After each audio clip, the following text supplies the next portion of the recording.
युग संधि के समय देवता पृथ्वी पर क्यों उतरते हैं? क्या आपने कभी महसूस किया है कि इतिहास के कुछ मोड़ ऐसे होते हैं जहां पूरी सभ्यता का मार्ग बदलता है? क्या वो केवल संयोग होते हैं या युग संधि में कोई दिव्य हस्तक्षेप होता है? चलिए सबसे पहले बात करते हैं युग संधि का अर्थ क्या है। सनातन परंपरा में काल को 4 युगों में बांटा गया है और वो 4 युग हैं सतयुग, त्रेता युग, द्वापर युग और कलयुग।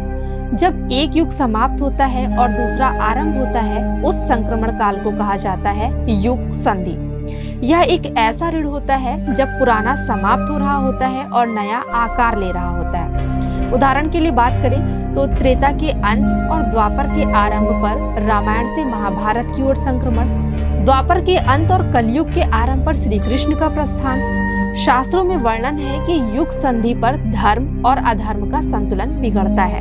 इस असंतुलन को सही करने के लिए दिव्य शक्तियां हस्तक्षेप करती हैं। अवतारों का प्राकट्य, जैसे कलयुग के आरंभ पर श्री कृष्ण ने लीला समाप्त की, वहीं त्रेता में विष्णु ने राम रूप में अवतार लिया।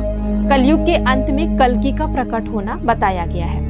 ऋषि मुनियों की तपस्या फलित होती है। युग संधि के समय ऋषि चेतना पृथ्वी पर सबसे सक्रिय होती है। ऐसे समय में दिव्य ज्ञान का प्रसार होता है। पृथ्वी पर देवताओं का उतरना क्या प्रतीक है? ये उतरना शाब्दिक नहीं बल्कि चेतना का अवतरण है, यानी पृथ्वी पर ईश्वरीय ऊर्जा, उच्च कंपन और संकेत दिखाई देने लगते हैं। उदाहरण के लिए बात करें तो बुद्ध का जन्म द्वापर और कलयुग की संधि पर हुआ।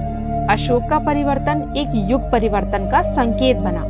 भारत में स्वतंत्रता संग्राम आधुनिक युग संधि का प्रतीक। कुछ विद्वानों का मानना है कि हम कलयुग के मध्य चरण से अंत चरण में हैं। टेक्नोलॉजी, जलवायु परिवर्तन, युद्ध और आध्यात्मिक जागृति सब एक साथ हो रहे हैं। यह युग संधि का संकेत है और इसी समय देवता नहीं बल्कि देवता समान चेतनाएं यानी महान संत, वैज्ञानिक, योगी इस धरती पर आते हैं। तो दोस्तों, अगली बार जब आप इतिहास में कोई मोड़ देखें तो सोचिएगा, क्या ये कोई दिव्य हस्तक्षेप है? क्या आप किसी युग परिवर्तन का हिस्सा बन रहे हैं? तो दोस्तों, कैसी लगी आपको आज की जानकारी? अगर पसंद आई हो तो हमें कमेंट करके कमेंट सेक्शन में जरूर बताइएगा।